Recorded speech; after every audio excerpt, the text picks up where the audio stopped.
प्राचीन काल में, प्राचीन काल में जब सारी दुनिया सोई हुई थी, सारी दुनिया में कहीं भी संस्कृति का नामो निशान नहीं उजागर हुआ था। आज से 5,000 साल पूर्व या इससे भी पूर्व भारत में संस्कृति फैली हुई थी, जिसका विशाल रूप भारत ही नहीं, भारत के बाहर इंडोनेशिया, कंबोडिया, जावा, सुमात्रा, साथ ही साथ अफ़गानिस्तान, पाकिस्तान, बर्मा, यहाँ तक कि चीन, जापान तक फैल चुका था। वो भारतीय संस्कृति को आज सिकुड़ कर एक छोटे से हिंदुस्तान के आधुनिक भारत में ही सिमट कर रह गई है। हम अपने को फैलाने की जगह अपने को सिकोड़ लिए। हमारी संस्कृति की गाथाएं दूर दूर तक फैली हुई थी और आज से हजारों हजार साल पहले, जबकि दुनिया में कोई संस्कृति नहीं था, दुनिया जब एकदम जंगली थी, तो भारत की सनातनी संस्कृति ने अपना झंडा भारत से बाहर जावा, सुमात्रा, कंबोडिया, इंडोनेशिया तक फैला रखा था। कारण क्या था कि भारतीय संस्कृति में जो करुणा, जो दया, जो ममता और जो दूसरों को समेटने की क्षमता थी, वह किसी दूसरी संस्कृति में बाद में भी विकसित नहीं हुई। और तत्काल समय में तो कोई संस्कृति, कोई धर्म उस तरह से था ही नहीं जिसका नाम भी लिया जा सके। सारी पृथ्वी जंगली थी। सारे लोग उस पीरियड में एक असंस्कृति और असभ्य जंगली की भांति रह रहे थे। आज से हजारों हजार साल पहले, जब कृष्ण भी से भी पूर्व,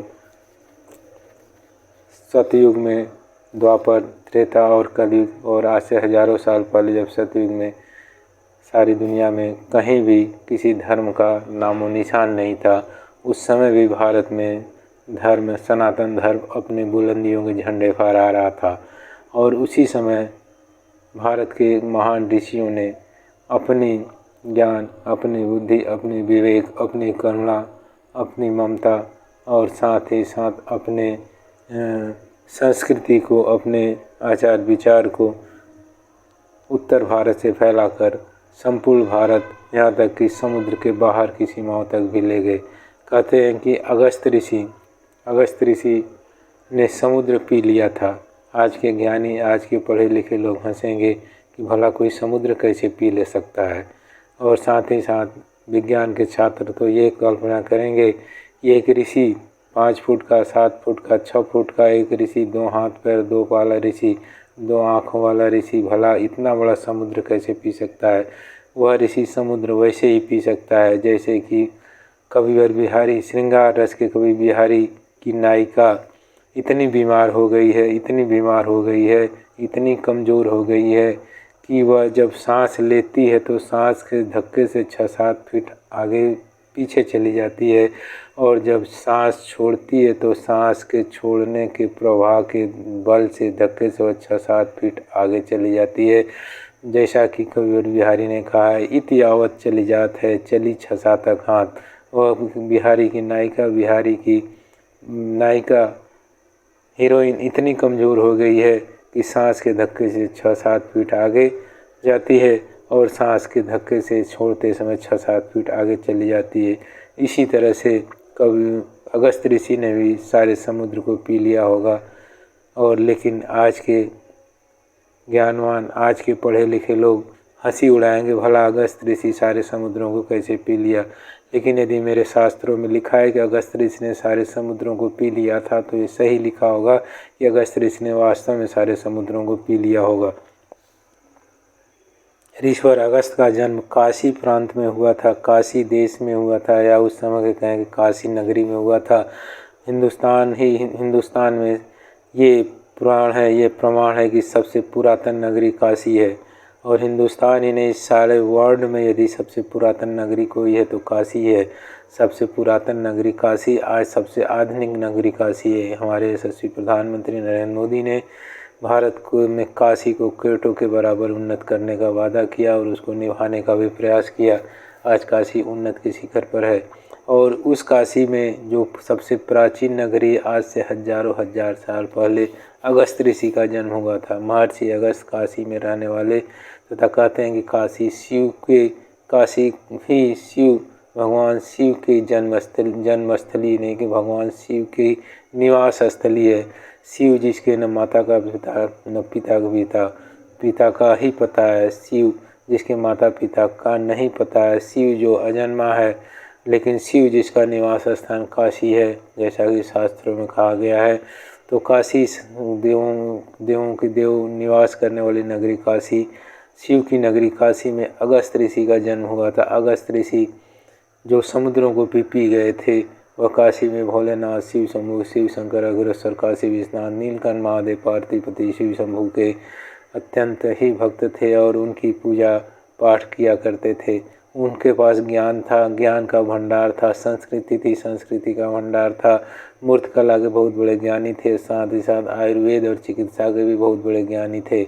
उनको दैवी शक्तियाँ प्राप्त थी, जिसके कारण वो लोगों का मन मोह लेते थे। उन्होंने अकेले उस पीरियड में, जब सारी दुनिया जंगली थी, विंध्याचल के पार कोई भी ऋषि संत महर्षि जाने के लिए नहीं उतावला था। और भारतीय संस्कृति, सनातनी संस्कृति उत्तर भारत और विंध्याचल दक्षिण में थी। एक ऐसे महापुरुष, एक ऐसे युग पुरुष महर्षि अगस्त्य ने विंध्याचल पर्वत को पहली बार पार किया और विंध्याचल के पार की जातियाँ, जनजातियों में सनातन धर्म और संस्कृति का प्रसार किया। उनके वो अपने आचार व्यवहार से लोगों को यह प्रेरणा दी कि कैसे जीवन जिया जाता है, ज्ञान क्या होता है, सभ्यता क्या होती है, भाषा और संस्कृति को उन्होंने परिष्कृत किया और ये क्या होता है।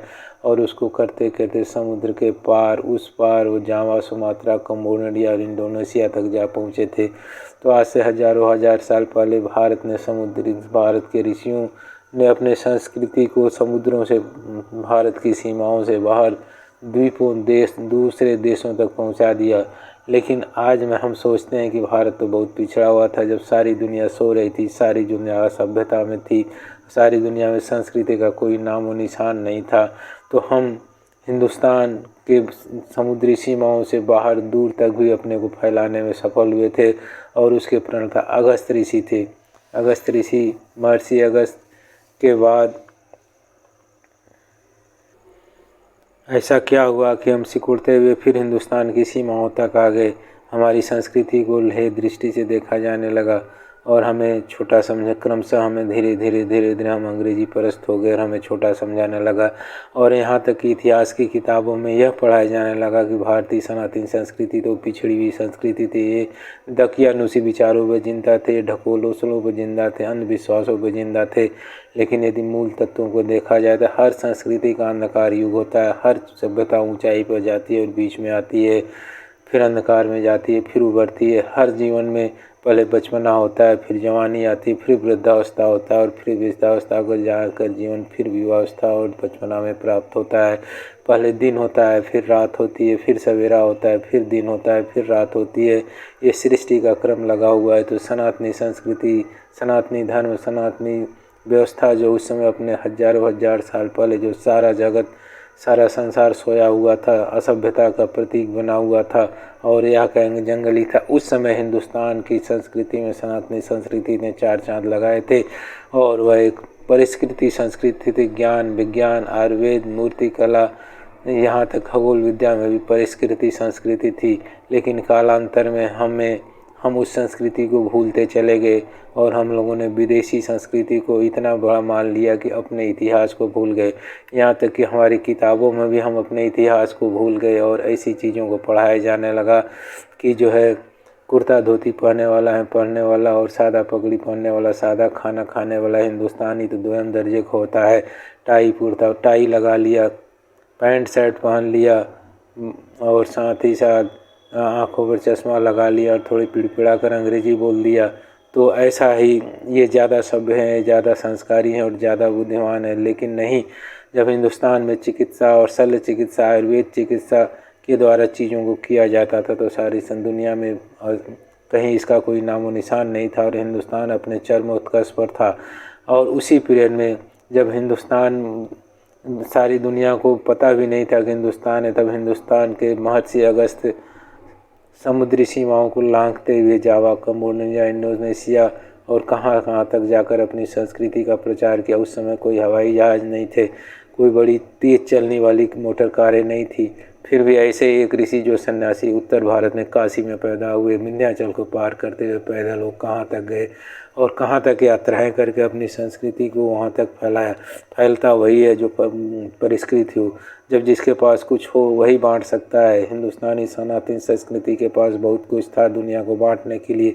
इसीलिए तो महर्षि अगस्त ने लोगों के बीच ज्ञान को बांटा, मूर्ति कला को बांटा, आयुर्वेद की चिकित्सा को बांटा और भाषा परिष्कृति भाषा को बांटा। परिष्कृति भाषा जैसे कि हिंदुस्तान में अंग्रेजी भाषा आई, उसके पहले लोग अंग्रेजी को नहीं जानते थे।